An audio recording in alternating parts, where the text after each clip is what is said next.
Okay, we're going to finish off the detail on the wheels. As you can see on this wheel here, I've already finished it. I've just added a little black in the background there behind the insert to give it that depth, sort of like the stock car comes from Carrera. So you can do this a couple different ways. You can use an oil-based enamel, Tester's paint, your favorite brand of a oil base. Even in a pinch, you can use nail polish. I know I do, just thinned with regular thinner. You can make all sorts of stains and washes with that. But I prefer, in this application, just the good old easy to use water-based apple barrel paint. This acrylic paint, I mean, it lasts forever. It's very inexpensive and safe to use. So I like to use a little toothpick, a few drops of water right here in the cap. I'm just testing the depth of it here, just to see how dark it is on the wood, on the toothpick. And then, just like a wick effect, I just take it and drop it in. I get another one, drop it in there. And then, if you get a little bit on the sides there, don't worry, it's just, just water, just acrylic. I've got a bowl here with a little bit of extra water. You can just rub it on there and it's gone. So I think that looks pretty good. It's the effect that I wanted. I think around 3 foot, maybe not up close, but the 3 foot rule and its speed, it looks pretty good. So now that we're finished with that, we're going to get the wheels installed on the rear axle. With the tires, we're going to do some measuring, get it trimmed so that it doesn't rub the body, and we're just about done with the rear. Okay, now I've mounted the tires to the wheels. I'm going to get it inside the car. I'm going to test fit it just to make sure we know where to trim our axle. Now, like I said, I've inserted this axle into this wheel completely, tightened it down, and now we're looking at the other side.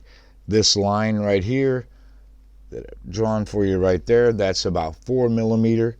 That's about how much depth you need whenever you're slipping the wheel on to get it to be fully inserted in the wheel all the way to the end of the hub center. You only really need about 3 millimeter, as you can see from the set screw depth, but if you want to go all the way, you can.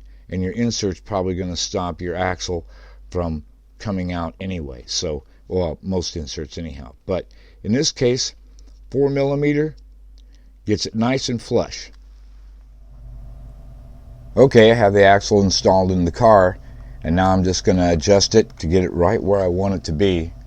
But boy, I'll tell you what, just looking, just barely clearance, maybe 1 coat of paint. That's okay.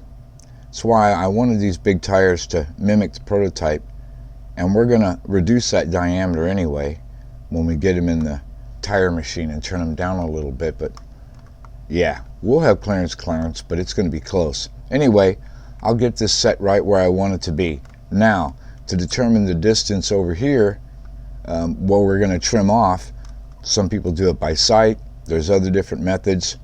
What I do is I use a series of shims, and I'm going to show that next. Okay, so the old pros out there, yeah, they can do this by sight, but for us mere mortals, I've just came up with this method. It's just the one that I use. That way you can measure the other side, since you can't get a pin in here due to the sidewall. Sometimes that happens. Not a big deal. So I stack these shims. Sloccar Corner makes them, NSR makes shims. You can use any shim you want. I just like these colored ones. Helps me figure out what size they are, that's for sure. So anyway, I'll stack some shims on until I get it right back there where I wanted it. And in this case right here, we'll take it out, and we have 2 60,000s and 1 30,000s. There you go. Okay, now that I've double checked exactly where I want it to be, we have our shims in place. I can come over here to the other side with the Sharpie and just give it a mark. Okay, there's our measurement there. Come in here with our caliper, and yeah, looks pretty good. We are at 7.16, 7.15. Okay, that's fine. Now we can come here to the other side. We made our mark. We'll make a new mark right there at that distance and give it a trim. I always trim proud though just a little bit longer because that's right, it's easier to take away than it is to add to. So let's get this marked and trimmed. Okay, when it comes to cutting the axle, you guessed it, it's the Dremel with the sheaths real fine, my 409, number 409 cutoff disc. I prefer this disc even though it's fragile. It's not as strong as the reinforced wheels, but the surface here, the sharper edge, seems to get right through these axles well enough. So just my preferred method. You can use any one you want. Okay, I cut it just a little proud, maybe the thickness of the disc. Then I set it up in the car and I'm double checking. If I need to, I can sand it down a little bit, just a few thousandths here and there to get it set just the way I like it. In any case, for this car, 45 millimeter, give or take a few thousandths, but 45 millimeter is just about what you need for the width of the car. So you can start there and you'll have it nailed. Now, again, why did I use such a long axle? Well, I just kind of buy one axle for all sorts of projects. I don't know if it's going to be this car or the next car. And since I'm no good at stretching these, like I said, it's easier to take away than it is to add to.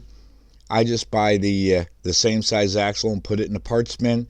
So whatever I'm working on, I'll have it.